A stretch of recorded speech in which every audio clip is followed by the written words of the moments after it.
तर मराठी माणूस पेटल्याशिवाय राहणार नाही. माझ्याबरोबर मनसेचे प्रतिक्रिया नेते दिली जाते आणि सगळे ते सहभागी मीरा झाले. भाईंदरमध्ये चित्र दिसते. मीरा रोडमध्ये ठिय्या आंदोलन सुरू झालं.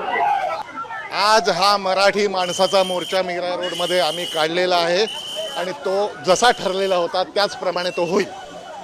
काय गळचेपी होते का खऱ्या अर्थाने, कारण की कुठलाही वाद नसताना परवानगी नाकारली होती मोर्चेकरांना, काय सांगायला संदर्भात? हा सगळा सरकारचा मूर्खपणा आहे.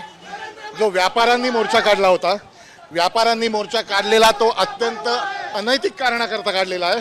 जो माणूस मीरा रोडमध्ये महाराष्ट्र की भाषा सिर्फ हिंदी आहे बोलतो, त्याला काय त्याची काय पूजा करणार आम्ही? याच्यानंतर त्याला सपोर्टमध्ये तो व्यापाऱ्यांनी मोर्चा काढला, कुठलीही परवानगी घेतली नाही, नुसता मोर्चा एक दिवस जाहीर केला, कुठलंही निवेदन दिलं नाही.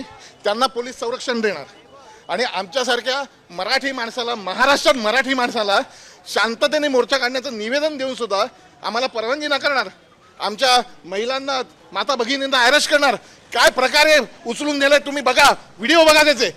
या सगळ्यात मराठीची गळचेपी, हिंदीची सक्ती. मला असं वाटतं मराठी माणसांनी आता जागं होणं गरजेचं आहे. आज त्या व्यापाऱ्यांनी 5 दिवस बंद केलं आहे. मराठी माणसांनी महाराष्ट्र बंद करून दाखवावा, तेव्हाच हे सगळे वटणीवर येतील. जेव्हा व्यापाऱ्यांनी 5 दिवस बंद केल्यानंतर मराठी माणसांनी संपूर्ण महाराष्ट्र बंद करावा असा इशारा देखील मनसेच्या वतीने देण्यात आला आहे. आपण बघू शकतो की शेकडो मोर्चेकरी या मोर्चामध्ये सहभागी झालेले आहेत. छत्रपती शिवाजी महाराज की जय आणि मराठीच्या नावाने जागर या ठिकाणी करण्यात येतोय.